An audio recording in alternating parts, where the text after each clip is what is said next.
ណគិរីដួងចិត្តខ្ញុំអើយបរមីនេះហើយដែលខ្ញុំស្នេហាបានលងយៈឡំលួងលោមចិនដាគិរីពុបតាធ្វើជាសាស័យ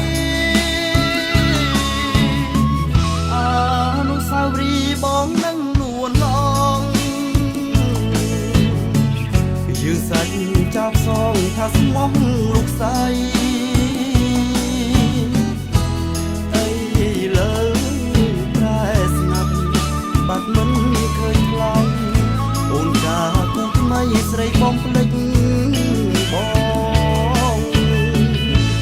បានលងអូជុំលំផាត់តូនមុំភូមិជ័យអូដំជំរុំសេសា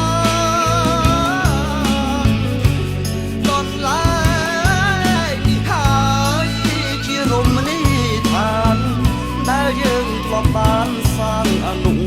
សារតនគិរីខ្ញុំសែនអាឡ័យមិនគួរឡាយថ្លៃភ្លេចពាក្យសច្ចាព្រោះតែបងក្រទើបគ្មានវាសនាបានភ្នំបុប្ផាដូចអ្នកតទៅ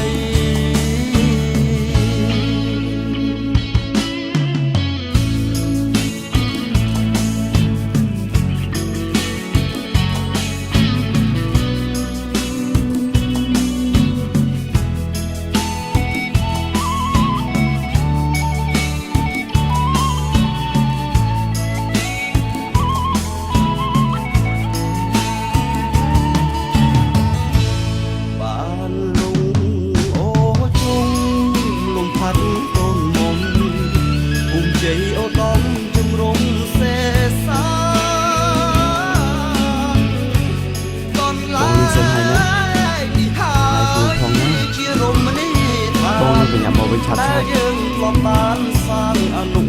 សារតនគិរីខ្ញុំសែនអាឡ័យមិនគួរឡាយថ្លៃភ្លេចពាក្យសច្ចាព្រោះតែបងក្រទើបគ្មានវាសនាបានភ្នំបុប្ផាដូចអ្នកត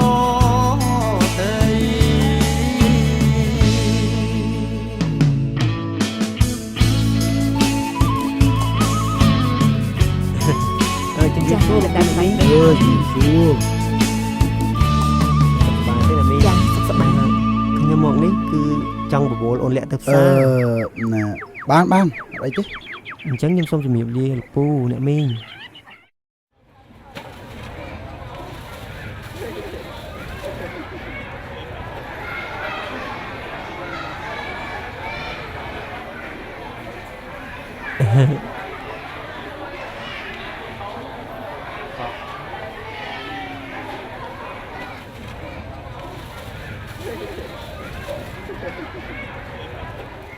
ចាំមកពេលឲ្យណាជានឹងដោះចេញបានអត់មិនបានទេព្រោះជាគេពុកម៉ែអូអញ្ចឹងពាក់ដៃខាងនេះក៏បានដែរ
ខ្ញុំមកនេះមានបំណងចង់ភ្ជាប់និស្ស័យជាមួយនឹងអ្នកតើអ្នកយល់យ៉ាងម៉េចដែរ អូខ្ញុំចាស់ហ្នឹងវាមិនអីទេណាសំខាន់ឲ្យតែក្មេងៗហ្នឹងវាស្រឡាញ់គ្នាទៅបានហើយ ឥឡូវនេះខ្ញុំជូនថ្លៃទៅដោះដល់អ្នក មិនអីទេអ្នកស្រី រតនគិរីខ្ញុំសែនអាឡ័យមិនគួរឡើយខ្លាយភ្លេចពាក្យសាច់ចា